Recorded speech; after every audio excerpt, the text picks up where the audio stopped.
After 6 months, it will be time to rebuild the bar from ice already in storage in Milan, and more blocks will then have to be harvested from Lapland. The ice will be worn away over the months as people touch the ice and their breath starts to melt the thick, clear blocks. Some ice has been already brought here in Milano and is being kept in a big store, and some other will come. And the nice part of it is that we can design it completely new every single time. And so we can put our ideas, we can put our style, and we can also have some Italian stylist or designer to help us in doing this. While Milan's fashion crowd see going out for a drink as an opportunity to dress up, all of that goes out of the window as they are clad in thermal hooded capes with fleece gloves attached. As guests grab their vodka cocktails in square ice glasses, waitress Mia Nilsson compares Milan's coolest night spot to the one in Sweden. It's much alike, but the one in Stockholm is smaller, and this was the first one, so we tried a lot of things there, so it's a little bit different.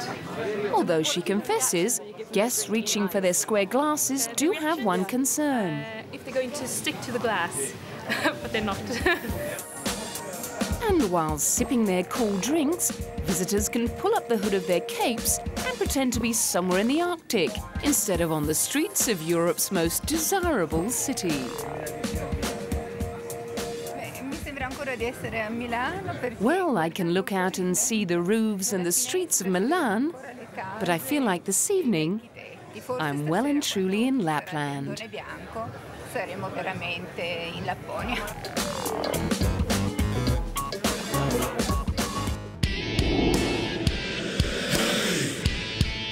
If it weren't for the fact he couldn't stand the sight of blood, another of Italy's major attractions may well have ended up sewing stitches of a different kind. But with an empire estimated by Forbes magazine to be worth $2 billion a year, Giorgio Armani clearly made a wise decision to ditch medicine in favor of becoming a department store window dresser in 1961. Not that he became an overnight sensation. Born in Piacenza, Italy in 1934, Armani worked for 9 years in well-known fashion house Nino Cerruti before finally setting up shop with partner Sergio Gagliotti. Hello magazine wrote that the menswear business was originally funded with the meager proceeds raised by selling their Volkswagen in 1974. Tired of seeing men dressing in the same uniform way, a trend he describes as the Mao syndrome, Armani quickly established a new standard of understated elegance and easy-fit garments, fashioning haute couture's very first unlined jacket. He translated this relaxed style into an androgynous label for women in 1975. He's never been a fan of the extravagance often put on by other designers during fashion shows, and his clothes are famous for eliminating the superfluous to emphasize elegance and comfort. His mastery of style really came to the fore a few years later with the Armani Power Suit, underpinning the boardroom power of both male and female go-getters during the economic boom of the early 1980s. Giorgio Armani became the first fashion designer to appear on the cover of Time magazine since Christian Dior. A determined go-getter himself, he became one of the first designers to actively approach celebrities about wearing his designs, and confirmed Armani fans include LA Lakers coach Pat Riley and film stars Jodie Foster, Sophia Loren and Michelle Pfeiffer.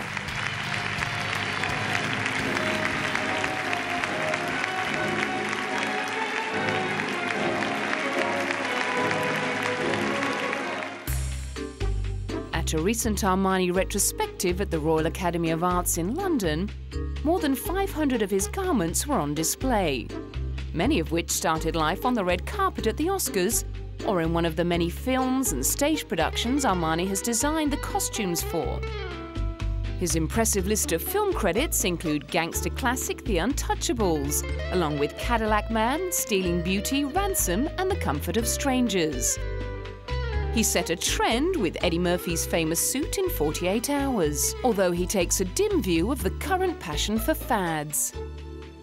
Adesso è tutto un trend. Now everything is a trend, everything is mixed. Not even creators have a personality. E questo è deleterio. Trend perché kills questo fa mancare la creativity, creatività, fa it kills mancare la personal ricerca research. personale.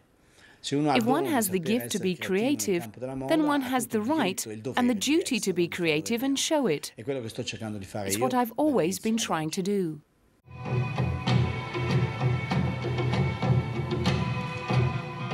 And he has no intention of retiring from the fashion forefront. No, io so che alla mia età molta gente è già in pensione, però la vedo molto triste la gente in pensione. I know that people of my age retire. I see retired people as very sad. C'ho qualche anno in più. I feel exactly as I did when I started. I've something left, because I have some more years. I'm more detached from things, more mature. My enthusiasm is the same every time as it was for my first collection. Anzi, forse peggio, perché allora potevo anche sbagliare, nessuno... Now it's even worse, because then I could afford to make mistakes. Io ho addosso tutti. If I go wrong today, everyone will be on me. Alcuni non aspettano altro che di Some are there riscontrare waiting for nella it. mia creatività qualche falla, qualche mancanza. It looks like they may be waiting for quite a while longer.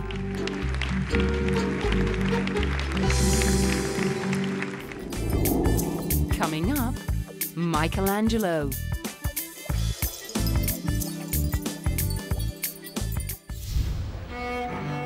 From the finest haute couture of one Italian master to the priceless artwork of another. A record-breaking Michelangelo exhibition is giving a rare insight into the drawings the artist didn't want anyone to see.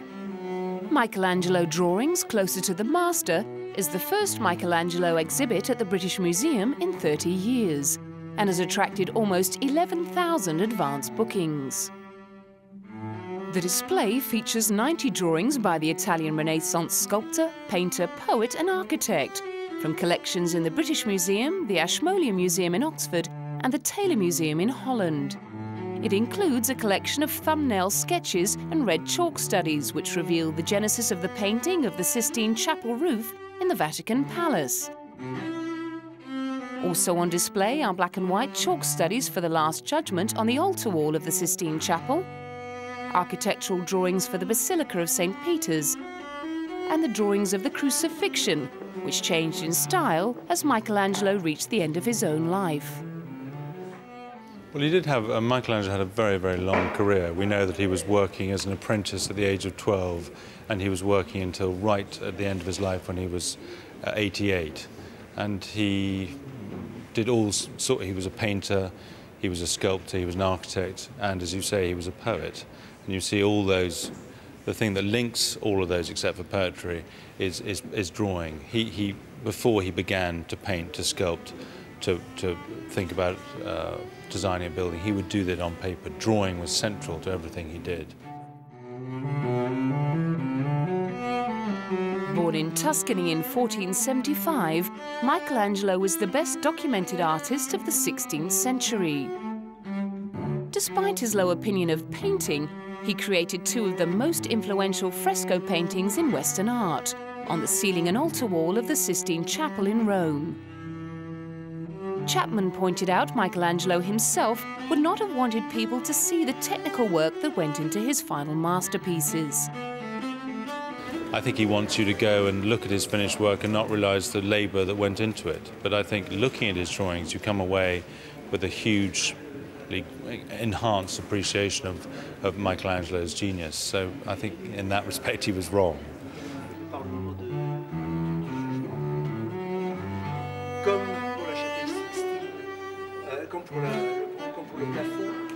Chapman believes the collection at the British Museum sheds a unique light on the man behind the masterpieces and his techniques.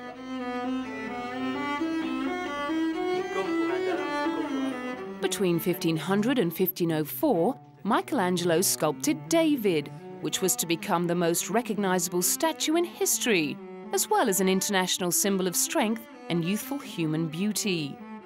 I think you do gain an understanding about Michelangelo by looking at his drawings. You get an idea that how amazingly hard-working he is, how driven he is. He's not somebody who's going to accept the mediocre. He's always going to keep on working and refining and working out ideas on paper until he's reached a satisfactory conclusion.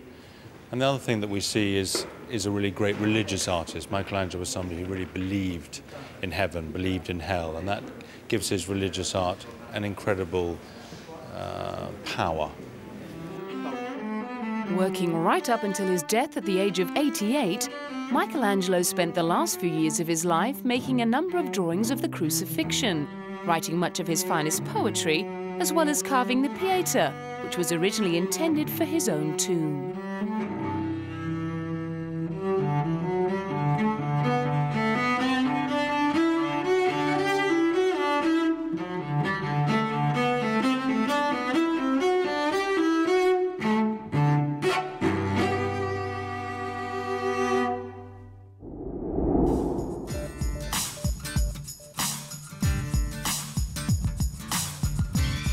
Having acquired a taste for Italian craftsmanship, you might want to drive away in one of these. 35 historic Ferraris dating from 1951 to 1989 went on auction at the exclusive Swiss resort of Gstaad. The top lot, a 1961 Ferrari 250 GT, fetched over 1.5 million Swiss francs. Yellow, blue, white, silver, black, and of course red. There was one for every taste at Bonham's annual Ferrari sale in the exclusive Swiss resort.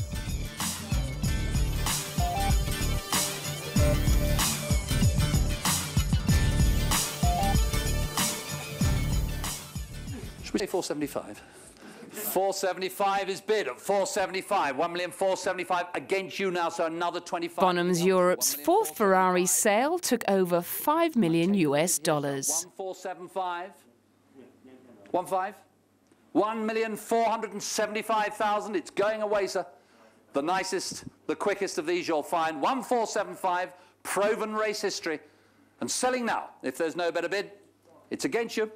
We're selling the car. Are you all done? No more? The Queen Mary II may no longer reign as the world's largest cruise ship, but it still wears the crown when it comes to luxury.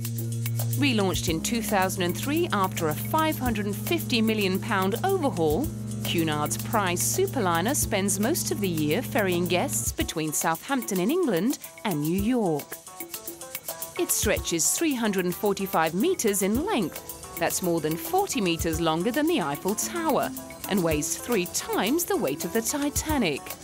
There's space aboard for more than 2,600 passengers, with almost 1 crew member for every 2 guests.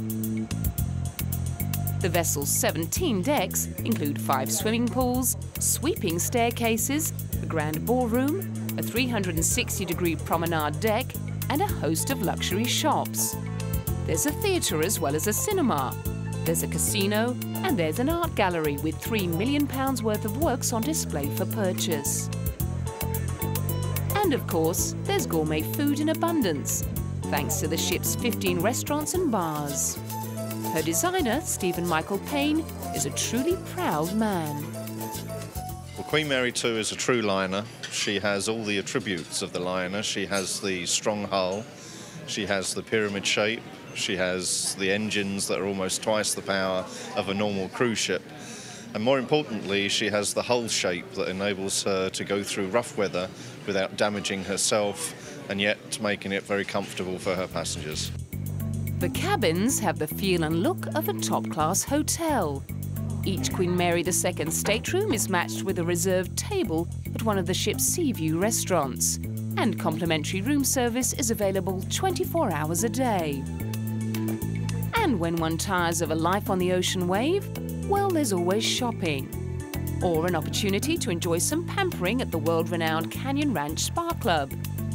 If you're into health and fitness, there's a state-of-the-art gym and weight room, plus a well-equipped sports deck. Or how about a visit to the planetarium, a wine tasting seminar, or a walk down history lane at the Maritime Quest exhibit? When the stars come out in the night sky, the Queen Mary II plays host to some very elegant soirees. Dancers sweep across the Queen's room, hors d'oeuvres are served in Sir Samuel's wine bar, there's jazz in the Commodore Club, musical shows in the Royal Court Theatre, or you can spin over to the casino with its tuxedoed croupiers, then head down to the G32 disco. Or just retire to the chart room and the crooning tunes of a cabaret singer.